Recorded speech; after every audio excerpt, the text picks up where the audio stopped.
speaking from the heart or telling your truth can be the most difficult thing ever, especially when you're 20, 18, 19, 21, 22, and you want everyone to essentially like you, which is not a bad thing. Like, being socially approved is definitely something that is real, and I need it, everyone else needs it.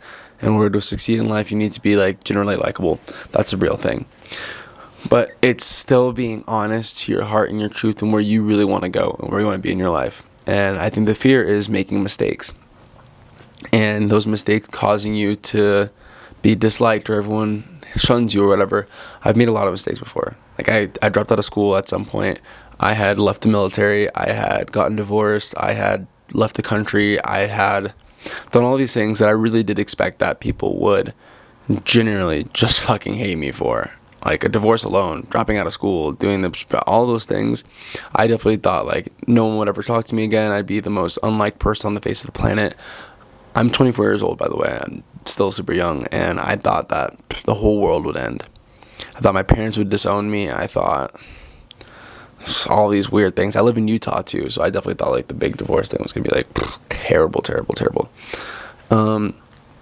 And so I think it's really coming to realize and opening up to your heart. It could be in the way that you speak to others, where if someone asks you like, do you like this, or are you into that, like, seriously, and just be like, yeah, I am, even if it's not generally socially acceptable.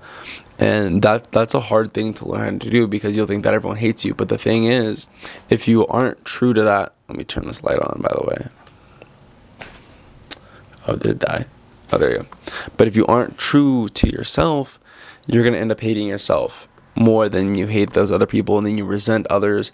And the worst thing that you could possibly do is end up resenting people just because you weren't able to open up to your heart and your truth. And you might be asking, like, what does it mean when you say, how do you open up to your heart and your truth? Or what does it mean to open up to my heart and my truth?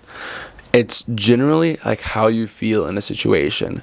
Let's say you're maybe out late at night and everyone's like gonna have a great night, and you're feeling more like, hey, I want to go home. Right there, you'll kind of feel tense or obligated to stay, and if you stay, you'll probably still feel that obligated feeling. But once you go home, you'll feel as if you feel good. And you hear the word I say, feel. It's because it really is a feeling. It could be if someone asks me if I'm a supporter of this person, and I feel like a tensing if I say no, because it's what they want to hear, no. But I could feel a release if I said yes. Some people feel it in their chest, some people feel it in their shoulders. Let's say, for example, when I was in college before, I'm in college again now, but when I was in college before, I didn't feel like I was doing it for me, so I felt this deep, obligatory, stabbing feeling in my chest every single day that I woke up, and that's how you know your heart is telling you something. It's not really thoughts. It's not really like words inside of your head, chatter inside the skull, as Alan Watts likes to say. It's more directly, I don't want to be doing, let's turn this light a little. I don't want to be doing this, and it's a feeling. You don't really need your thoughts to understand what you really believe and what you're really trying to express in this world. What you really need is a very good understanding of like what your body is telling you, because your body really does have the ability to show you what feels good, what doesn't. Like, for example, today I am going out to the sand dunes to do a video shoot, right? And I've got a bunch of people together. I made a group chat. I did all of those things.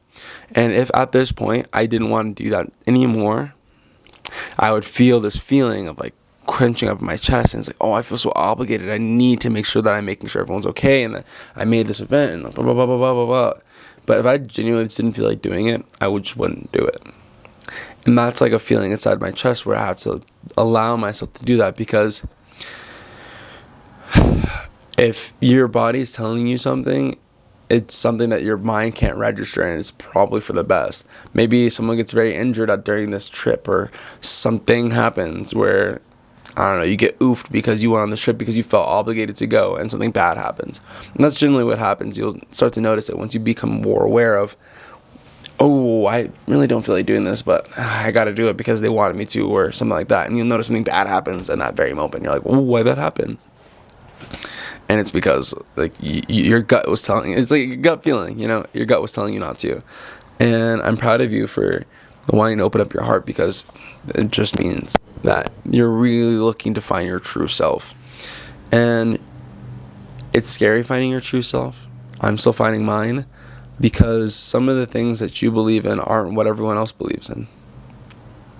And that's hard, especially when everyone else already has this preconceived notion of who you are and what you want to do and what you want to be based off of what your actions were previously.